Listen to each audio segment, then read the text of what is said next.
November 19 புதன்கிழமை. இன்றைய நற்செய்தி வாசகம்.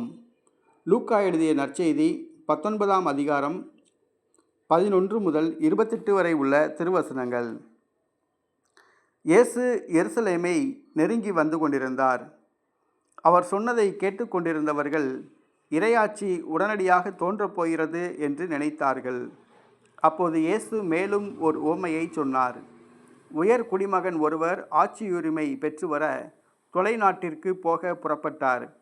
அப்போது அவர் தம் பணியாளர்கள் 10 பேரை அழைத்து 10 மினாக்களை அவர்களிடம் கொடுத்து அவர்களை நோக்கி, நான் வரும் வரை இவற்றை வைத்து வாணிகம் செய்யுங்கள் என்று சொன்னார்.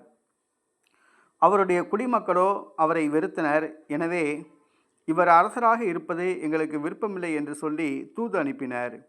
இருப்பினும் அவர் ஆட்சியுரிமை பெற்று திரும்பி வந்தார். பின்னர் தம்மிடம் பணம் வாங்கியிருந்த பணியாளர் ஒவ்வொருவரும் ஈட்டியது எவ்வளவு என்று அறிய அவர் அவர்களை கூப்பிட்டு அனுப்பினார். முதலாம் பணியாளர் வந்து, ஐயா, உமது மினாவை கொண்டு 10 மினாக்களை சேர்த்துள்ளேன் என்றார். அதற்கு அவர் அவரிடம், நன்று, நல்ல பணியாளரே, மிகச்சிறிய பொறுப்புகளில் நீர் நம்பிக்கைக்கு உரியவராய் இருந்தீர். எனவே 10 நகர்களுக்கு அதிகாரியாய் இரும் என்றார். இரண்டாம் பணியாளர் வந்து, ஐயா, உமது மினாவை கொண்டு 5 மினாக்களை ஈட்டியுள்ளேன் என்றார். அவர், எனவே நீர் 5 நகர்களுக்கு அதிகாரியாய் இரும் என்று அவரிடம் சொன்னார். வேறொருவர் வந்து, ஐயா, இதோ உமது மினா, ஒரு கைக்குட்டையில் முடிந்து வைத்திருக்கிறேன். ஏனெனில் நீர் கண்டிப்புள்ளவர் என்று உமக்கு அஞ்சி இப்படி செய்தேன். நீர் வைக்காததை எடுக்கிறவர், நீர் விதைக்காததை அறுக்கிறவர் என்றார்.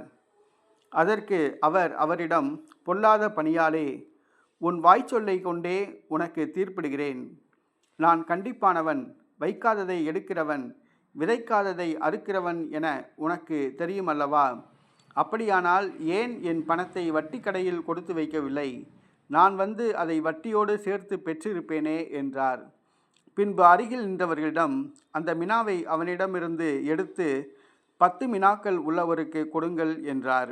அதற்கு அவர்கள், ஐயா, அவரிடம் 10 மினாக்கள் இருக்கின்றனவே என்றார்கள். அவரோ, உள்ளவர் எவருக்கும் கொடுக்கப்படும், இல்லாதோரிடமிருந்து உள்ளதும் எடுக்கப்படும் என உங்களுக்கு சொல்கிறேன் என்றார். மேலும் அவர், நான் அரசனாக இருப்பதை விரும்பாத என் பகைவர்களை இங்கு கொண்டு வந்து என் முன் படுகொலை செய்யுங்கள் என்று சொன்னார்.